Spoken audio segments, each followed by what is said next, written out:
인수위, 금융당국, 가계대출 규제 완화 공감대. 4월에 윤곽 나온다. 서울뉴스 1. 서장혁 기자.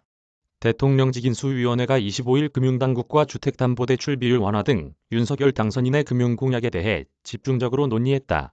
윤 당선인의 공약대로 LTV를 기존 40%에서 최대 80%까지 확대하려면 현 금융당국의 가계대출 규제를 일부 완화하는 것이 불가피한데 이 부분에 대해서도 공감대를 이룬 것으로 전해졌다. 금융위와 인수위는 다만 대출 정책이 부동산 시장에 미치는 영향을 고려해 시장 상황을 면밀히 살핀 뒤 LTV, DSR 등 대출 규제 완화와 관련한 구체적인 기준을 정하기로 했다. 구체적인 윤곽은 다음 달 공개할 예정이다. 제20대 대통령직 인수위원회 경제1분과는 이날 금융당국으로부터 업무보고를 받았다. 인수위 경제1분과의 최상목 간사, 김소영, 신성환 인수위원, 금융위원회에선 주요 간부들이 참석했다. 이날 업무보고에선 금융위원회의 일반 현황 및 당면한 현안, 윤석열 대통령 당선인의 금융부문 공약에 대한 논의가 이뤄졌다. 뉴스1 취재 결과 관심이 집중됐던 LTV, 총부채 원리금 상환 비율 규제 완화 등 가계대출 관련 공약에 대한 논의도 이뤄졌다. 인수위에 따르면 업무보고 자리에서 금융당국은 구체적인 방법론은 제시하지 않았으나 가계대출 규제 완화라는 방향성에 대해선 인수위와 공감대를 형성한 것으로 전해졌다. 윤 당선인은 규제 지역과 주택 가격에 따라 40%까지 적용되고 있는 LTV를 지역에 관계없이 LTV를 70% 상향하고 생애 첫 주택 구입자에 대해선 LTV를 80%까지 적용하겠다는 공약을 냈다.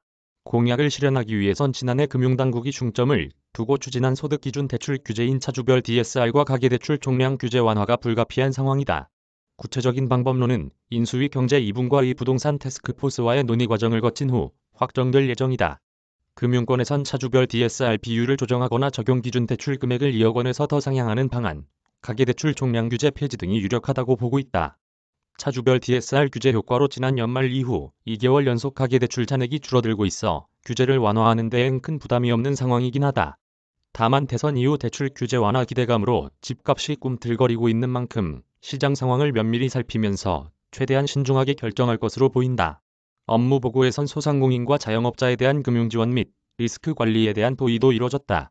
인수위원들은 코로나19의 피해로부터 회복과 도약의 발판을 마련해야 한다는 당선인의 뜻에 따라 피해를 입은 소상공인과 자영업자에 대한 손실보상금 등 지원, 정책과 연계한 다양한 금융지원 방안을 마련해달라고 당부했다. 이 밖에 금융소비자 보호와 권익 향상을 위해 불법 사금융 및 보이스피싱에 대한 법 집행 강화 방안 청년 도약 계좌, 주택연금 등 맞춤형 금융지원 방안도 논의됐다. 자본시장 부문에선 윤 당선인의 주요 공약이었던 물적 분할 자회사 상장 시 주주보호 상장 폐지 제도 정비 내부자 지분 매도 제한 등의 방안이 논의됐다.